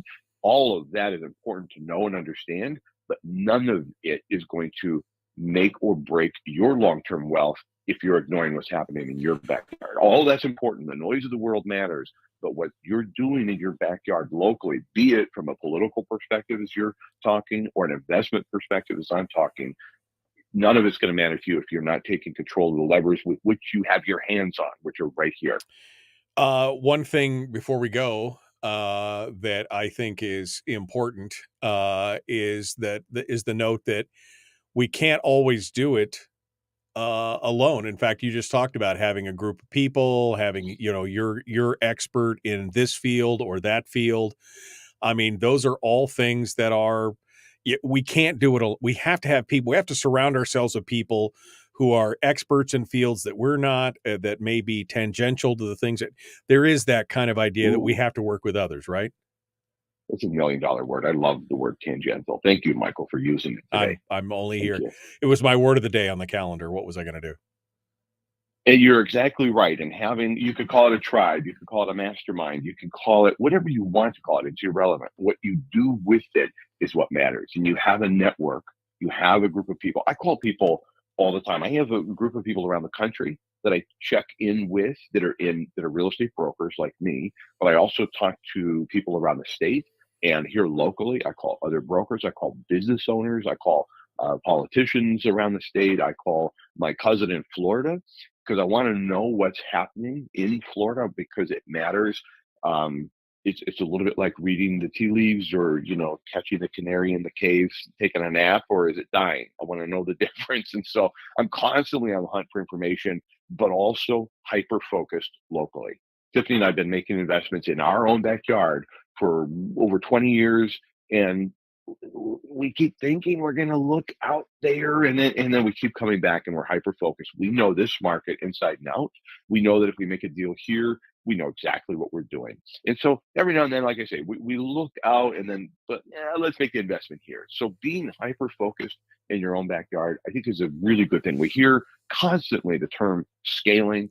Oh, at scale, we want to scale the business, and the dream of every entrepreneur and business owner and investor is to scale outside where they are. But if you haven't built a foundation on concrete where you are with what you've got, scaling could be your money sailing away and opportunity sailing away with it. So just be foundational where you are with what you've got. And as you just said, rely on others, put together a team or a tribe or a mastermind. People are still from last week, Michael, asking me to send them the Millionaire Maker, the free ebook. And I was just sending it out to 3 different people yesterday that must have been listening to your podcast later and asked me for it. So I'd be happy to send that to you. And that's a great thing to apply to any walk of life, real estate investment or otherwise. And I'm happy to send it out again. All right. Well, give your phone number so folks can text you their email address if they want your pamphlet, your booklet, your absolutely flyer, your handbill. Pamphlet makes me sound like I'm some sort of cult leader. I know, but I'll take it. 907-299-7653. Just text the word millionaire and your email address, and I'll send it to you absolutely free. 6 steps to your first 4 homes. Chris Story, the man from Homer. I appreciate you, my friend. I can't tell you how much. Getting your mind right, looking for people who support you, looking for the opportunities is what we need. It's part of the American dream, and I appreciate all you do to help foster that in other people. Thank you so much. Oh, my pleasure. Thank you, Michael. All right, folks, we got more coming up. Hour 2 continues and finalizes. We're going to open up the phone lines, take your call, see what you have to say. That's all up next. The Michael Duke Show, Common Sense Radio.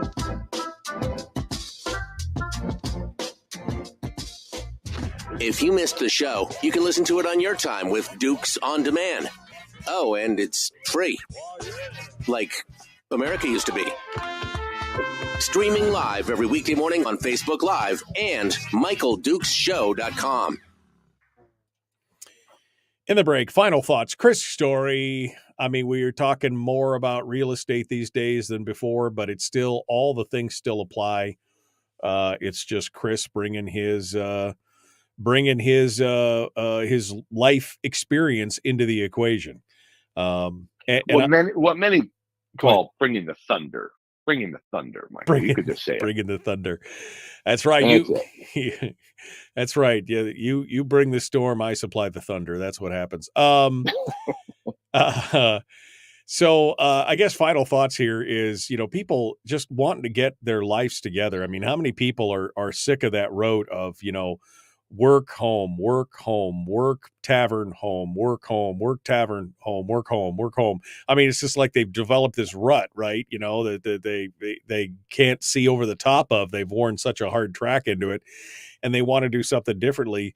What's the first steps for people quickly here?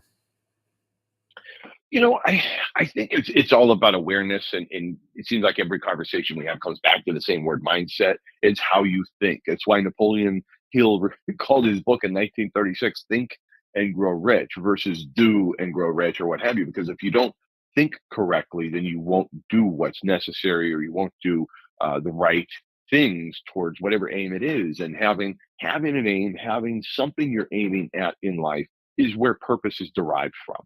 And, on my coin that I had developed, it says, you were born to live on purpose. And further, I would go and say, you were born to live on purpose and with a purpose. And it's not to say that, if you don't find your purpose by age 18, you're going to be a wandering generality for the rest of your life. It's really about finding something that makes your heart sing. I know this is for me. I know it. And it could be that way for a little while, and then you can divert into something else. But it's understanding that your mindset is going to direct everything else in your life, how you treat your family, how you treat yourself, how you treat your health, your wealth. Everything about you starts with how you think. And that's the one thing that we can fundamentally change in an instant. You can become who you want to be in an instant and then train your brain to follow up, and the behavior becomes habit, becomes rote, and then becomes something you look forward to. And I consider investments incredibly creative. People ask me after I got out of the pottery business as a way of life. I still make pottery, but it's no longer my vocation. It's just something I love to do. But they said, don't you miss that creativity? I'm like, you know what? I think investing is incredibly creative. I love putting deals together, even for other people. I find super creative. So you could do it for yourself and have this creative outlet, whatever it is. I remember talking to a guy, contractor, one day. He said, I have to leave a little early. I got to go plant my potatoes. And I said, oh, you do a garden? He goes, well, I don't need it, but I just never want to forget how to grow a potato. And it's sort of a creative outlet for many people, is growing their own foodstuffs. And so anyway, it's not all just related to creating millions of dollars worth of wealth. However, I never want somebody to forget that it's available to them. It's available to everybody. Well, it's a fulfilling thing, right? I mean, you need fulfillment in your life, and if your job's not doing it, or things are not happening, again, if you don't know where you're going, you'll basically wander everywhere. So you got to have some kind of destination in mind. I think a lot of people, like you said, wandering generalities is a good phrase, because people just kind of, I'm doing okay, my job's okay, my family's okay, but I'm just kind of wandering through life because they don't have a goal or an aim. That's an issue. That's a problem, because if you don't, you just kind of, and you won't see those opportunities because you're not training your mind to see them.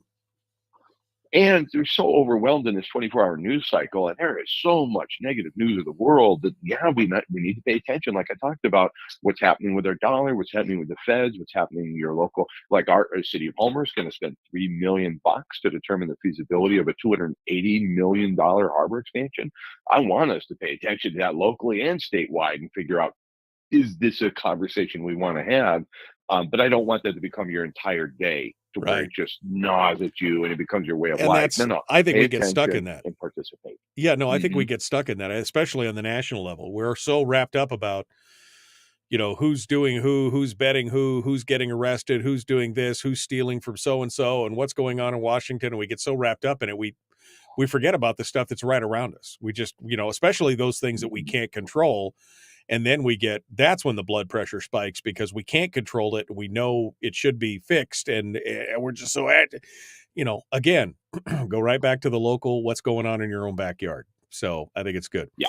Speaking of backyard, he's got a book out called The Backyard Millionaire. If you haven't read it or listened to it, you're missing out. It's a good story, and it's a good, it's a parable, I guess I would say. It's a good parable. The Backyard Millionaire from Chris Story at ilovehomeralaska.com. You can find it on Amazon. You can also find it on Audible. And, of course, don't forget, you can listen to his other works and his podcasts as well. Go to ilovehomeralaska.com. Chris, thank you, my friend. It's good to talk with you. Thank you, Michael. Have a great rest of your day. Oh, you too, my friends. Good to be with you every Tuesday. That's Tuesday today. Today's Tuesday, right? All right, we're going to jump back into it. Here we go. The Michael Duke Show. Common sense, liberty-based, free-thinking radio. Please like and share the show if you haven't. Like and follow the show page. Let's get to it. Here we go. Let's get it done. Thanks for being part of it.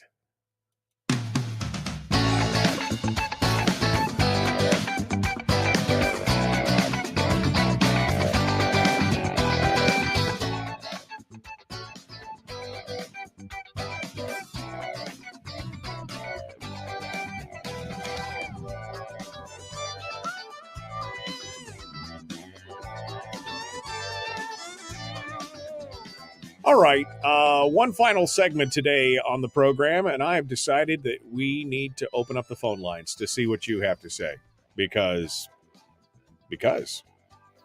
I want to see. Are you concerned about my blood pressure like everybody else is? I don't know why. I wasn't frothing, was I? Let me wipe my mouth a little bit here. I wasn't frothing at the mouth or anything. I just find it ironic that for 20 years I've been harping on the same things, and they're the same things that we're faced today, and it's the problems have only gotten worse. And yet we continue to sail down this path. I mean, it is frustrating. I mean, it is frustrating. Like I said, I stopped watching the national news for the most part. I do get my daily roundup from Reason and a couple other places on certain topics that I'm interested in. But for the most part, there are zero poos given on what's going on at the national level, because I know that we can't fix that necessarily. We can fix our own backyard, and that's what we should be working on right now, is fixing our own backyard. And unfortunately, that's what I've been trying to focus on, and we're still in the same basket of pain that we've been in for the last 20 years, only it's gotten worse. So maybe join me in trying to fix what's happening here locally instead of focusing on all this other stuff. All right, well, let's go over to the phones and see what you guys have to say about today's program or anything else that we've got to talk about. Let's jump over here and see what you got going on. Good morning. Who's this? Where are you calling from? Good morning. This is Al from Fairbanks. Hello, Al. What's on your mind, my friend? Oh, I was listening to Mr. Carpenter and your discussion you had on his potential bills. Long story short, what I see is, in the end, we still lose the dividend fund or permanent fund, because they either take it all at once or they just slowly bleed it by a 2% tax. And realistically, how long do you think 2% would stay in the legislature as a tax? Well, I mean, his point is that he would not vote for that bill unless they enshrined the PFD and took that revenue off the table. That he was saying that the 2% is a substitute for the PFD, so he wouldn't vote for it. So I hope that that's what would happen. But you're right. If we don't do anything, they'll slowly bleed the PFD down to nothing, and then they'll want to tax us on top of that. And how long would it remain at 2%? That's a good question. I don't know. I think that Alaskans would be a lot more engaged if there was a discussion. If we did have a 2% tax and they decided they wanted to raise it to 4%, I'm sure there would probably be a lot more Alaskans engaged in that than what we're seeing today. Well, I don't see we have a whole lot of Alaskans engaged, and they want to take the whole PFD. True. But remember, especially as you get into the higher incomes and things like that, they're going to see that, well, wait, I got to pay more for what's going on. I mean, that's one of the problems with the sales tax, is that it's more regressive. So it's definitely going to hit the folks on the lower end harder. But yeah, I mean, and that's why I would not support, and that's what Ben said, he would not support the tax if they do not enshrine and protect the PFD. Because you're right. The essence of government is to grow. And that's what they want to do. They want to grow government. And that's the nature of it, is to grow. So 2%, yeah, would probably end up being something more down the road. All righty. Thank you. Thanks, Al. Appreciate your call. Thanks for calling in this morning. 907-433-3150, 907-433-3150. Thanks to our friends at Satellite West for sponsoring the program today. You could find out about them at satellitewest.com. Let's go over here. Good morning. Who's this? Where are you calling from? This is Johnny. Hi, Johnny. What's on your mind? Hey, I watched some of these debates from the city for Anchorage on landmine. Yep. And I found it very disappointing that I don't think one of those candidates even mentioned the word Alaska. I mean, it's like, I don't understand. They have no responsibility of being Alaska's biggest city, and I don't know. It just kind of just keeps that refrain, Los Anchorage is great because it's only an hour away from Alaska.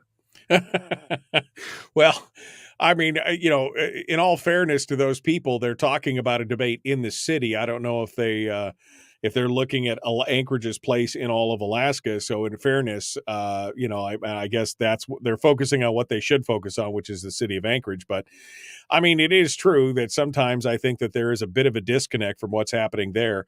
But as I've often said, as goes Anchorage, so goes the rest of the state eventually. So we should be paying attention at least a little bit to what's going on there as well, because otherwise, I mean, we could see that bleeding into other parts of the state. Yeah, I don't know. I think I'm going to work on AI and reanimate Jay Hammond and run the state like I used to. Yeah, maybe we should see if we can get that resurrection spell to work, huh? Is that what you're trying to do? We're trying to raise the dead and bring Hammond back. All right. All right, Johnny. Well, thank you for your call. Right, I appreciate you calling in today and being part of the show. 907-433-3150, 907-433-3150. If you would like to sound off, we'd love to hear from you this morning about any of the topics that we've taken on this morning. Hammond, it would be interesting to see if you had a conversation with Hammond today, if he was around, what he would. I mean, I think that he would go back to his whole point of when they remove the income tax, he would say, see, I told you should have left it on the books at 0%. You should have just left it there, because that's how he envisioned getting Alaskans engaged. Now, others will talk about California and other things where they have an income tax, and they're not winning much over there right now. But at the same time, it would definitely put the crosshairs on some of the people who are living off the largesse of government on both sides of the spectrum, both those who are in the social safety net side and those who are in the corporatocracy side, who are living on government contracts and payments and things like that. I think Hammond would be very disappointed. This is my take after reading his books and reading what he's written and the things that he said. I think that he'd be disappointed, but that's just my opinion, just my opinion. And I know Dick Randolph was instrumental in ending the income tax. I'm not criticizing Dick at all. I think Dick did some great work while he was there in the legislature. But I also understand that what we have now is we have this habit of spending that we just can't get away from. I mean, even the newbies go down there with the stars in their eyes, and they end up just after a short period of time being ready to spend all that money and then some. Running out of time here. Let's see. We don't have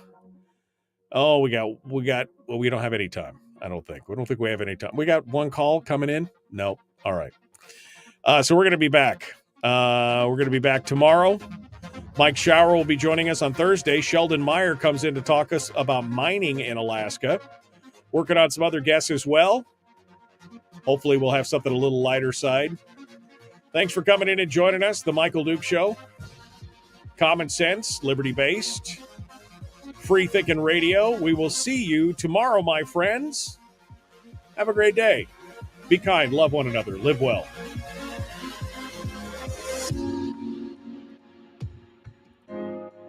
Goodbye. Okay. Well, that pretty much wraps it up for today.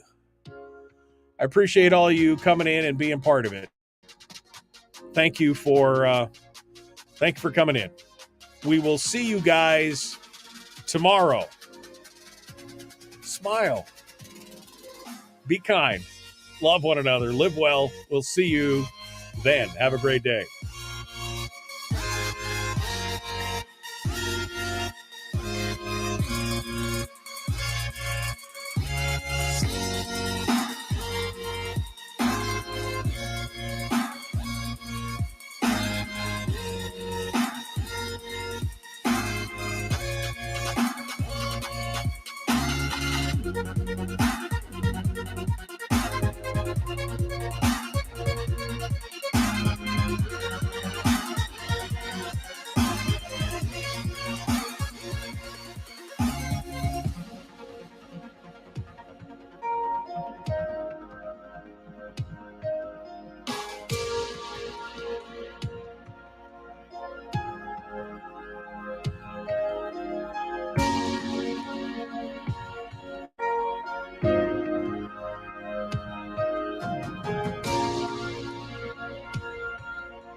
We've shed our terrestrial radio skin, and now we are slimy lizard internet people. It's the Michael Duke Show.